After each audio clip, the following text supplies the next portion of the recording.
Alhamdulillahirabbil alamin wassalatu wassalamu ala asrofil anbiya wal mursalin wa ala alihi washabihi ajmain. Puji syukur kita panjatkan kehadirat Allah Subhanahu wa taala yang telah melimpahkan rahmat dan karunia-Nya kepada kita semua. Dengan rahmat itu juga kita dapat melaksanakan perkuliahan pada hari ini walaupun dengan cara daring. Salawat beriringan salam, tak lupa pula kita hadiahkan buat junjungan kita, yakninya Nabi Muhammad Sallallahu Alaihi Wasallam. Allahumma sholli ala Muhammad wa ala ali Muhammad. Yang sama-sama kita hormati Ibu dosen pembimbing Rika Jufriazia Manita dan yang kami banggakan rekan-rekan yang seperjuangan. Baiklah, kami dari kelompok 2 yang beranggotakan Wahyu Hidayat dengan NIM 2130304059 dan Wulandari Eka Putri dengan NIM 2130304060. Assalamualaikum warahmatullahi wabarakatuh. Perkenalkan, nama saya Wahyu Hidayat dengan NIM 2130304059 dari kelompok 2 yang akan mempresentasikan tentang tata cara penanganan surat. Menganalisis penanganan surat. Dalam menganalisis penanganan surat dapat dilakukan dengan dua cara, yakni pengelolaan surat masuk dan pengelolaan surat keluar. Yang pertama, pengelolaan surat masuk. Surat yang masuk ke perusahaan apabila dilihat dari isinya terdiri atas dua macam, yaitu surat yang harus ditindaklanjuti atau follow up untuk dibalas dan surat yang tidak memerlukan balasan. Menurut para ahli, yang pertama menurut Ida Nuraida, surat masuk adalah surat yang masuk ke dalam suatu instansi perusahaan atau bagian lain pada instansi perusahaan. Yang kedua, menurut Gina Madiana, surat masuk adalah surat yang diterima oleh organisasi kantor. Yang ketiga, menurut Sedianingsi, prosedur pengurusan surat masuk meliputi. Yang pertama, menyortir atau memisahkan. Surat-surat yang diterima dari pos atau sumber lain diperiksa kebenaran alamatnya. Jika alamatnya tidak diketahui, maka surat tersebut akan dikembalikan ke pengirim. Yang kedua, membuka surat. Surat-surat yang boleh dibuka oleh sekretaris hanya surat dinas, kecuali dalam keadaan tertentu di mana atasan membuka surat pribadinya. C. Mengeluarkan dan memeriksa isi surat. Setelah dibuka, periksa alamat, nama pengirim, tanggal dan lampiran setiap surat. Jika alamat atau nama pengirim tidak ada dalam surat, cari alamatnya pada sampul dan lampirkan di belakang surat. Yang D. Pencatatan surat. Setelah surat diberi catat tanggal, catatlah ke dalam buku agenda surat atau kartu kendali. E. Membaca dan memberi catatan. Pimpinan perusahaan lebih suka apabila surat masuk diberi coret-coretan. Yang F. Menyampaikan surat pada pemimpin. Yang G. Distribusi atau disposisi surat ke departemen lain. Yang H. Menjawab surat pada waktu pimpinan tidak ada di tempat. Menurut Duratul Yatimah, dalam menangani surat masuk terdapat beberapa kegiatan yang harus dilakukan sekretaris, yaitu penerimaan surat. Kegiatan yang harus dilakukan oleh sekretaris dalam penerimaan surat antara lain mengumpulkan dan menghitung surat yang masuk, memeriksa kebenaran alamatnya. Apabila alamat salah, maka surat akan dikembalikan. Menandatangani bukti pengiriman pada kartu atau buku sebagai bukti bahwa surat telah diterima. Biasanya penerimaan dicatat pada buku penerimaan surat. Memisahkan surat berdasarkan alamat yang dituju, unit pengolahan atau nama pejabat. Membuka surat, kecuali surat rahasia, dan memeriksa kelengkapannya. Bila ada lampirannya, kalau lampiran tidak lengkap, buat catatan seperlunya. 6. Membubuhkan stempel tanggal dan waktu surat diterima di balik surat pada sampul surat.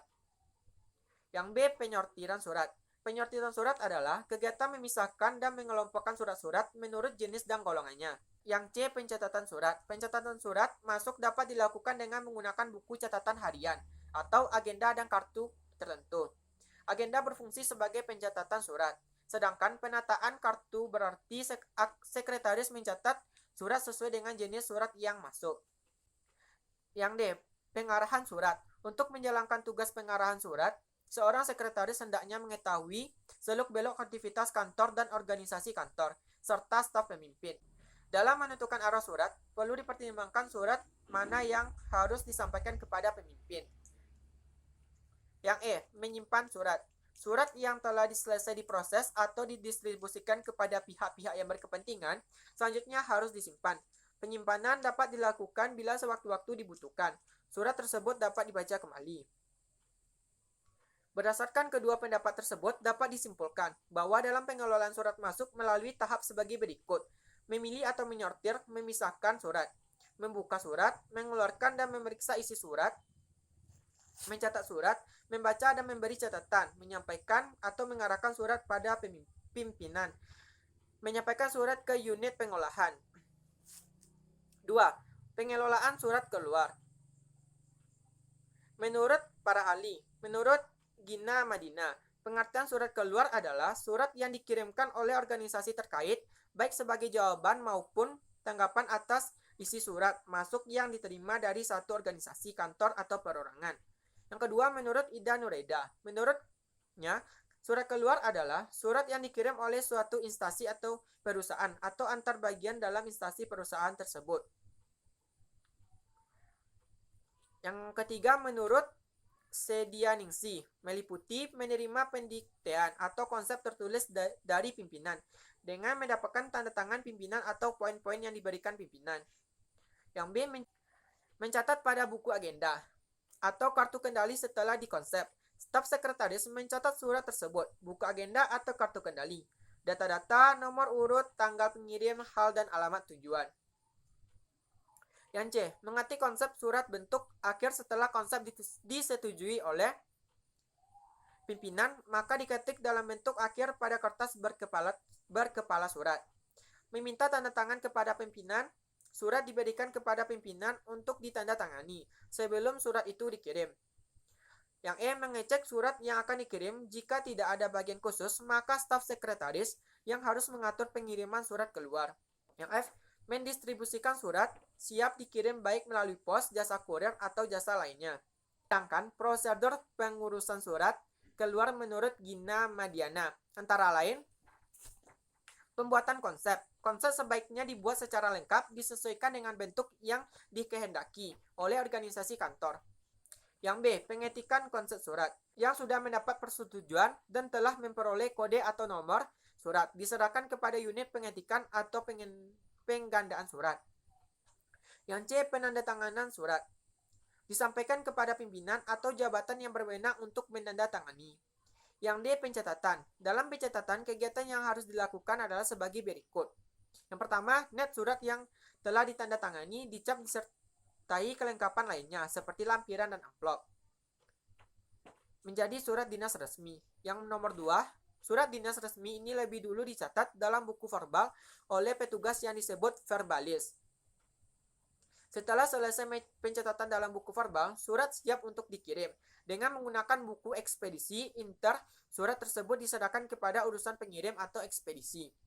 Beberapa pendapat tersebut dapat disimpulkan bahwa pengelolaan surat keluar melalui proses sebagai berikut. Menerima dikte atau konsep surat tertulis dari pimpinan. Mencatat pada buku agenda atau kartu kendali. Mengetik konsep surat, mengetik surat dalam bentuk akhir, meminta tanda tangan pimpinan, memeriksa surat yang akan dikirim, dan mendistribusikan surat. Assalamualaikum warahmatullahi wabarakatuh. Perkenalkan, nama saya Wulandari Eka Putri dengan NIM 2130304060. Di sini saya akan melanjutkan presentasi dari Wahyu Hidayat tentang tata cara mengarsip surat. A. Filing, lemari yang terdiri dari laci-laci besar untuk menyimpan surat. B. Pengertian sistem filing. Kearsipan adalah sebuah kegiatan pengarsipan arsip dari kegiatan penciptaan arsip, penyimpanan filing, dan penemuan kembali finding, penyelamatan arsip, pengamanan, pemeliharaan, dan perawatan, serta penyusutan arsip, pemindahan, pemusnahan, penyerahan. Kemudian, filing system merupakan suatu kegiatan kerja yang teratur yang dapat dijadikan pedoman untuk menyimpan arsip sehingga saat diperlukan dapat ditemukan kembali dengan cepat dan tepat. C. Tanggung jawab pegawai terhadap filing. 1. Menghemat waktu. Dengan menerapkan filing system yang tepat, penemuan kembali arsip yang dilakukan dengan mudah tanpa membuang waktu. 2. Menghemat biaya dan tenaga. Dalam kegiatan penyimpanan filing dan penemuan kembali finding, arsip tidak perlu banyak menggunakan tenaga, sehingga biaya yang dikeluarkan juga tidak banyak. 3. Menghemat tempat. Dengan menggunakan filing system yang tepat, penyimpanan arsip tidak membutuhkan ruangan yang luas dan peralatan yang banyak karena arsip yang disimpan hanyalah arsip yang bernilai guna saja. D. Keuntungan filing system yang baik dan sesuai prosedur. Keuntungan kegunaan sistem penyimpanan dan penemuan arsip. Filing system yang baik dan benar sesuai prosedur yang ada yaitu 1. Surat menyurat dapat diselenggarakan dengan sistematis ke arah penciptaan efisien kerja. 2. Melengkapi bukti apabila timbul kasus yang menyaksikan. 3. Memberikan keterangan yang membuktikan. 4. Arsip-arsip dapat diberitahukan kegiatan-kegiatan yang bersaing. 5. Bahan-bahan yang berhubungan dengan keputusan. 6. Membantu perumusan kebijaksanaan di masa yang akan datang. 7.